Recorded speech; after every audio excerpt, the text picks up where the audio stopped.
शुरू शुरू में जब पता चला तो थोड़ा टाइम लगा मेरे को ये सिंक इन करने में कि यहाँ मैं पहुंच चुका हूँ। और उसके बाद लेकिन फिर जो मेरी फीलिंग थी वो काफी खुशी वाली थी, और वैसे ही कुछ रिएक्शन मेरे घर वालों का भी था कि शुरू में वो थोड़ा इमोशनल थे, उसके बाद फिर विद टाइम वो भी काफी खुश हो गए इस रिजल्ट से। तो आप अभी आईपीएस अचीव किया है और आईएएस का मोटिवेशन क्या है, और आपका ये अचीवमेंट के पीछे क्या सीक्रेट रेसिपी है? जी, तो आईपीएस के बाद आईएएस में मेरा मोटिव आने का ये था कि जो डाइवर्सिटी ये जॉब ऑफर करती है और जिस तरह का पर्सनालिटी डेवलपमेंट जो कि काफी होलिस्टिक कहा जाता है इस तरह की सर्विस से मिलता है, वो मेरा मेन एम था which I was trying to chase. और उसके अलावा जो आपने दूसरा क्वेश्चन पूछा उसमें मैं ये कहना चाहूंगा कि मेरी रेसिपी एज सच कुछ बहुत अलग नहीं थी।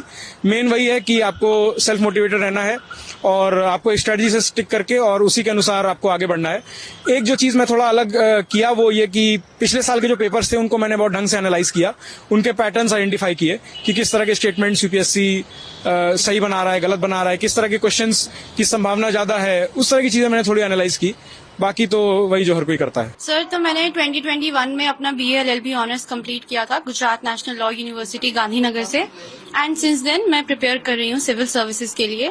लास्ट ईयर मैंने Jammu and Kashmir civil services का एग्जामिनेशन क्वालिफाई किया था और साथ ही साथ मैं यूपीएससी की भी प्रिपरेशन कर रही थी। ये मेरा थर्ड अटेम्प्ट था यूपीएससी में, and I am very thankful कि क्वालिफाई हो गया।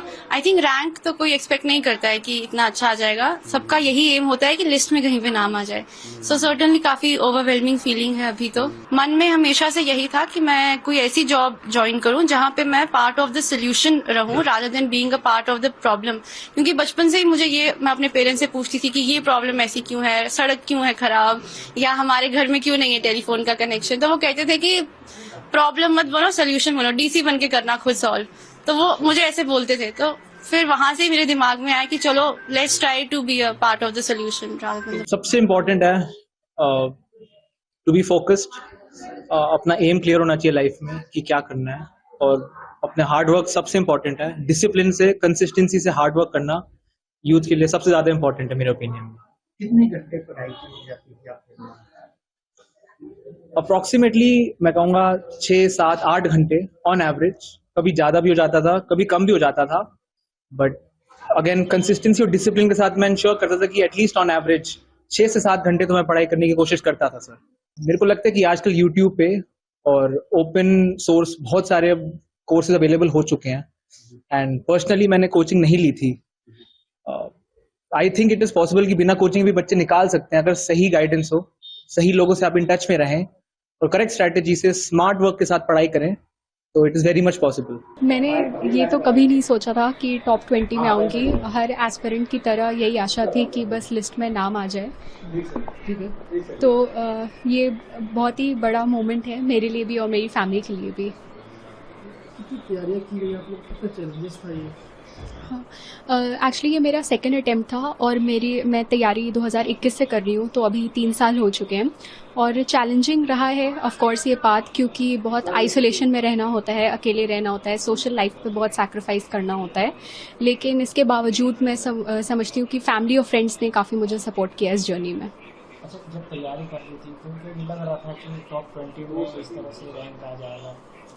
एक्चुअली मैं जब तैयारी करी थी तो मैंने कभी ये सोच के नहीं चला कि मुझे इतनी ही रैंक चाहिए या इतनी रैंक पानी है।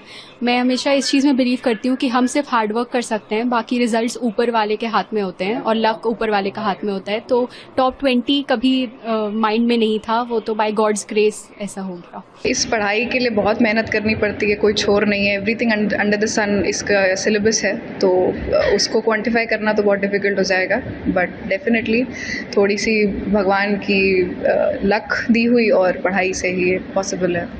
इसका सेंस किया अपने आप को और अपने पेरेंट्स को और जितने भी लोग मेरी लाइफ में आए सबको ही इस बात का श्रेय जाएगा, क्योंकि किसी एक को पॉइंट आउट करना तो पॉसिबल नहीं है, बट सारे दोस्त, परिवार सभी इसमें बहुत हेल्पफुल साबित हुए हैं। जॉब भी करते रही, पढ़ाई भी करते रही, कितनी एथलीट तक की रही?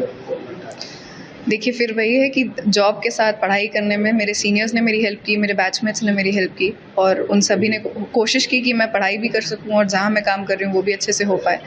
तो सभी का इसमें सहयोग रहा कि मैं ये कर पाई। मेहनत लगी, वो उसमें मना मैं नहीं कर पाऊंगी, लेकिन बिल्कुल बाकी सबका बहुत सहयोग रहा जिसकी वजह से आज मैं यहाँ पहुँची हूँ। Sir, I am feeling very grateful कि I could clear this exam. As far as my studies are concerned, तो मैंने GS तो सेल्फ स्टडी से ही किया है। However, I took optional coaching from Shubhra Ranjan IAS, and as far as my number of hours are concerned, then I think consistently आप नहीं पढ़ सकते हैं। तो on an average मेरा 8 to 10 hours रहता था। However, जब एग्ज़ाम पास में आता था तो आपको अपने स्टडी आवर्स बढ़ाने पड़ते हैं, तो उस टाइम पे मेरे आवर्स जो थे वो 13 आवर्स तक पहुंच जाते थे। However, क्वांटिटी तो मैटर करती है, उससे ज़्यादा इंपॉर्टेंट है कि आप क्वालिटेटिवली उतने आवर्स आप अपने दे पा रहे हैं। तो कहाँ कोचिंग लेती थी आप और कितने घंटे पढ़ाई करती थी? सर, फाउंडेशनल कोर्स तो मैंने नहीं ज्वाइन किया कुछ भी। GS का मैंने खुद ही कवर किया था सब कुछ। ऑप्शनल के लिए, पॉलिटिकल साइंस के लिए मैंने शुभ्रा रंजन IAS से कोचिंग ली थी। कौन से अटेम्प्ट में आपने ये निकाला? सर, ये मेरा 4th अटेम्प्ट था। कितने घंटे पढ़ाई करती थी और जिस तरीके से आपके पिता दिल्ली पुलिस में ASI है